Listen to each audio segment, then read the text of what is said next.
Hello dear parents.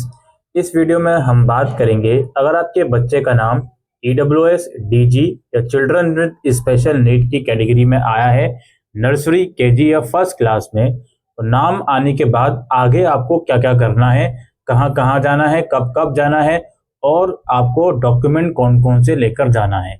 आइए समझते हैं आज की इस वीडियो में। पहले तो लिस्ट देखने के लिए आपको इस वेबसाइट पर आना है, जो आपको हमारी वीडियो के डिस्क्रिप्शन बॉक्स में लिंक मिल जाएगा। यहाँ जब आप आओगे तो मेन्यू के सेक्शन में आके आपको लिस्ट मिलेगी। आप मेन्यू के सेक्शन में यहाँ आइए, सर्कुलर के सेक्शन में यहाँ आइए, तो यहाँ पर आपको अलग अलग कैटेगरीज के हिसाब से लिस्ट मिल जाएगी। जैसे आप यहाँ पे देख सकते हो, children with special need class 1, KG और नर्सरी, और ईडब्ल्यूएस डीजी की क्लास 1, केजी और नर्सरी। आप लिस्ट यहाँ पे क्लिक करके डाउनलोड कर सकते हो, ओपन इन न्यू टैब पे क्लिक करके, और जो आपने फॉर्म भरा था उसमें आपके बच्चे का जो रजिस्ट्रेशन नंबर था उससे यहाँ पर आप मैच करके देख सकते हो कि आपके बच्चे का नाम आया है या नहीं। यहाँ पर लिखा रहेगा कि आपके बच्चे का किस स्कूल में नाम आया है और इसकी स्कूल आईडी क्या है। ठीक है, ये तो बेसिक सी जानकारी हो गई, यहाँ जाकर आप चेक कर सकते हो। अब जो गाइडलाइंस हैं, इंस्ट्रक्शन है कि अब आगे क्या करना है, आइए समझते हैं। उसके लिए यहाँ पे जो गाइडलाइंस वाला जो डॉक्यूमेंट आया हुआ है, इसे हम डाउनलोड करते हैं। इंपॉर्टेंट चीजें हैं इस नोटिफिकेशन में, वो मैं आपको समझा देता हूँ। सबसे पहले ये लोग बोल रहे हैं रिजल्ट कैसे चेक करना है। शुरुआती कुछ लाइंस में ये लोग यही बात बोल रहे हैं, और ये लोग ये भी बोल रहे हैं कि जिन जिन बच्चों को स्कूल अलॉट हुआ है, हमने उनको एसएमएस के थ्रू बता दिया है कि उनको कौन सा स्कूल मिला है, और एसएमएस के थ्रू ही हमने उनको ये भी बता दिया है कि उनको डॉक्यूमेंट वेरिफिकेशन के लिए कहाँ जाना है। अब जो आपको स्कूल मिला है, डॉक्यूमेंट वेरिफिकेशन के लिए वहीं जाना हो ऐसा जरूरी नहीं है, इस चीज को पहले समझे। तो आप जब ईडब्ल्यूएस की वेबसाइट पर आके लॉगिन करोगे अपने रजिस्टर्ड आईडी वगैरह से, तो आपको शो होगा कि आपको कौन सा स्कूल मिला है और आपको कहाँ जाना है डॉक्यूमेंट वेरिफिकेशन के लिए। यहाँ पर तीन चीजें बेसिकली शो होती है। पहले ये बोलते हैं कि अगर बच्चे को कोई स्कूल अलॉट हुआ है, तो जब आप लॉगिन करके चेक करोगे तो वहां पर आपके स्कूल का नाम शो हो जाएगा कि कौन सा स्कूल आपको मिला है, और डॉक्यूमेंट वेरिफिकेशन के लिए आपको कहाँ जाना है उसका एड्रेस शो हो जाएगा। दूसरा, ये लोग बोलते हैं कि अगर आप लॉगिन करते हो और आपको कोई स्कूल नहीं मिला होगा, तो इसमें शो होगा कि you have not been selected in this list. ठीक है, अगर आपका नाम नहीं आया होगा तो सिंपली शो होगा कि you have not been allotted in this list. और अगर आप गलत रजिस्ट्रेशन नंबर या डेट ऑफ बर्थ डालकर चेक करते हो तो स्क्रीन पे शो होगा नो रिकॉर्ड फाउंड। यानी अगर स्क्रीन पर नो रिकॉर्ड फाउंड शो होता है तो इसका मतलब ये है कि आप गलत आईडी और पासवर्ड या डेट ऑफ बर्थ डाल रहे हो। ठीक है, ये लिस्ट वगैरह में तो आप जाकर चेक कर ही सकते हो, और लॉगिन करके भी आप चेक कर सकते हो कि यदि आपका नाम है या नहीं। एक बार मैं आपको ये भी बताता हूँ लॉगिन करके चेक करना कैसे होता है। इस वेबसाइट पर जब आप आए हुए हो, यहीं पर आपको जो लॉगिन वगैरह का ऑप्शन है, इसी पे क्लिक करके चेक करना होता है कि आपका जो नाम वगैरह है वो आया है या नहीं। ठीक है, इसमें आपसे रजिस्ट्रेशन नंबर और पासवर्ड वगैरह मांगा जाता है। अगर अलग से कोई रिजल्ट का लिंक आएगा तो उसके हिसाब से भी आप लोग देख लीजिएगा। फिलहाल हम नोटिफिकेशन पर वापसी आते हैं। अब सबसे पहले चीज आप ये समझें, जिन जिन बच्चों का नाम आया है उनके पेरेंट्स को कौन कौन से डॉक्यूमेंट रेडी रखने हैं। दो प्रिंट आउट उन्हें, अपना जो ऑनलाइन फॉर्म उन्होंने भरा था उसकी दो प्रिंट आउट उन्हें निकालने हैं, पहली चीज। दूसरी बात, दो फोटोग्राफ बच्चे के लेकर जाएंगे, और दो कॉपी आधार कार्ड के लेके जाएंगे, बच्चे के भी और पेरेंट्स के भी। ठीक है, यानी माता पिता की भी और बच्चे की भी। और दो सेल्फ अटेस्ट कॉपी आप लेके जाओगे बच्चे का डेट ऑफ बर्थ प्रूफ यानी कि बर्थ सर्टिफिकेट की, और दो सेल्फ अटेस्टेड फोटो कॉपी आप रेजिडेंशियल प्रूफ यानी कि जो घर है उसका जो एड्रेस प्रूफ है, बिजली का बिल वगैरह या कुछ और एड्रेस प्रूफ है, उसकी सेल्फ अटेस्टेड कॉपी। जहां पर भी सेल्फ अटेस्टेड का वर्ड लिखा है, इसका मतलब ये होता है कि आप उसके ऊपर लिखोगे, अपनी साइन करोगे और डेट लिख दोगे जिस भी डेट में आप जा रहे हो। इसका मतलब होता है सेल्फ अटेस्टेड। और दो सेल्फ अटेस्टेड कॉपी आप लेकर जाओगे प्रूफ के तौर पर कि आपका किस कैटेगरी में एडमिशन हुआ है, ईडब्ल्यूएस में या डिसएडवांटेज ग्रुप में या चिल्ड्रन विद स्पेशल नीड में। तो जो भी रिक्वायर्ड डॉक्यूमेंट होता है ईडब्ल्यूएस के केस में, जो इनकम सर्टिफिकेट वगैरह होता है, वो आप उसकी सेल्फ अटेस्टेड कॉपी लेकर जाओगे। और दो सेल्फ अटेस्टेड कॉपी अगर आप कोई लीगल गार्डियनशिप है बच्चे का तो आप लेकर जाओगे। ये हर बच्चे के लिए नहीं होगा, जो भी गार्डियनशिप की कैटेगरी में बच्चा आएगा सिर्फ उसके लिए ये चीज होगी। ठीक है, और नीचे क्या लिखा हुआ है कि parents guardians shall also keep the original document with themselves, यानी कि जो 2 कॉपीज वगैरह बताई, इनके अलावा जो ओरिजिनल डॉक्यूमेंट है वो भी आप अपने साथ रखोगे। घबराए मत, ओरिजिनल डॉक्यूमेंट यहाँ पे किन किन चीज़ों का होगा, आधार कार्ड का होगा ओरिजिनल डॉक्यूमेंट, बर्थ सर्टिफिकेट का होगा, रजिस्ट्रेशन प्रूफ का होगा, और जो भी आपका ईडब्ल्यूएस का है उसका होगा। ठीक है, ऑनलाइन फॉर्म का ओरिजिनल डॉक्यूमेंट क्या ही होगा, वही जो फॉर्म है वही ओरिजिनल है, वो फोटोकॉपी भी है, और फोटोग्राफ तो है ही। ठीक है, ये चीज़ें हो गई, ये डॉक्यूमेंट आपको रेडी रखना है। अभी मैं डेट्स बताऊंगा किस डेट्स पर आपको जाना है। ये लोग बोल रहे हैं कि जो डिटेल है डॉक्यूमेंट वेरिफिकेशन सेंटर की, वो एनेक्सर बी में भी मेंशन है, अभी उसके बारे में हम बात कर लेंगे। जो भी शेड्यूल मेंशन है एनेक्सर ए में, अगर उस शेड्यूल के हिसाब से आप रिपोर्ट नहीं करते हो डॉक्यूमेंट वेरिफिकेशन सेंटर में, तो आपके बच्चे का जो एडमिशन है वो कैंसिल या रिजेक्ट कर दिया जाएगा।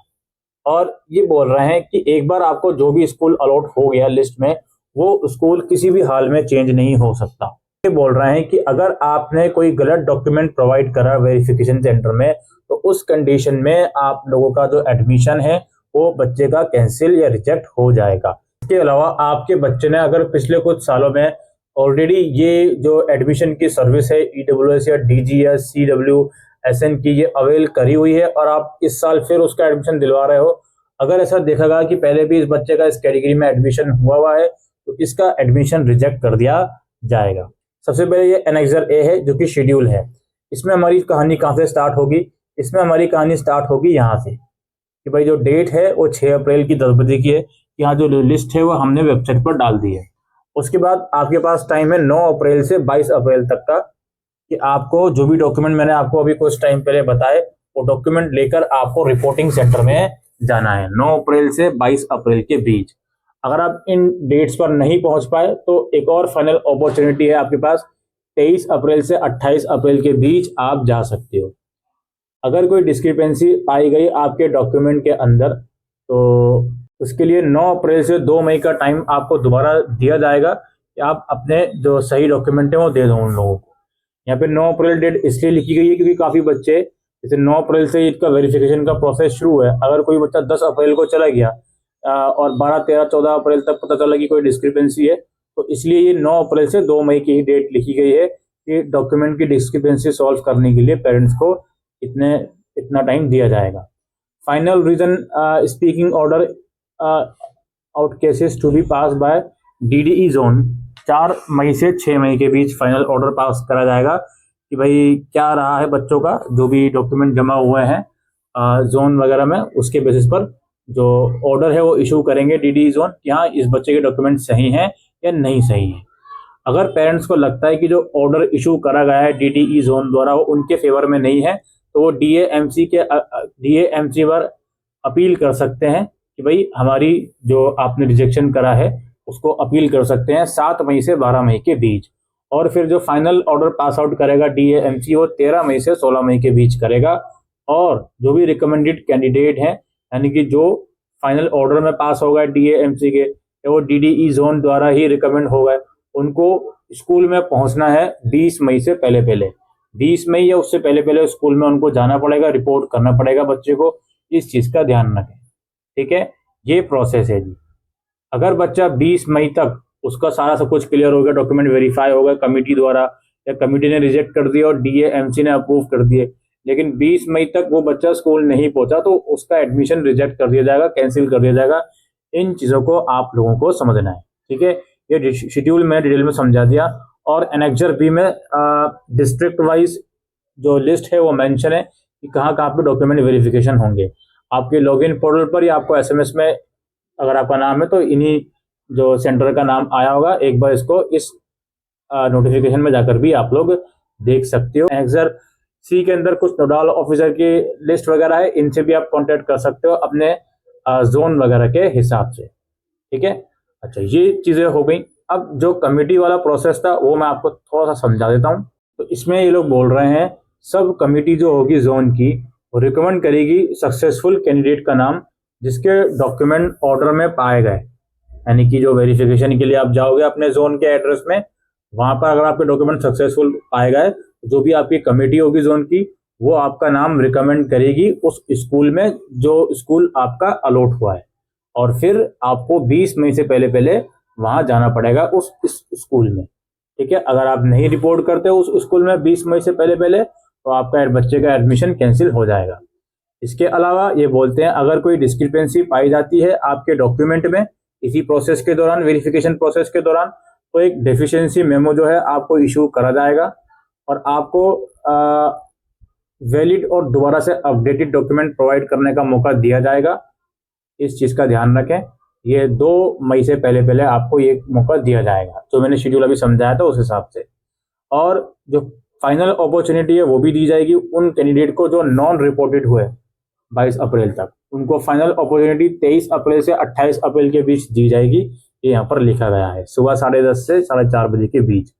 इन case of rejection of allotment of candidate, हाँ अगर आपका रिजेक्शन होता है तो इसमें लिखा गया है कि जो आप हैं अपना DAMC पर अपील डाल सकते हैं पेरेंट्स, ठीक है, 7 मई से 12 मई के बीच। और जो फाइनल उनका डिसीजन होगा DAMC का वो 16 मई तक आपको देखने को मिल जाएगा, ठीक है।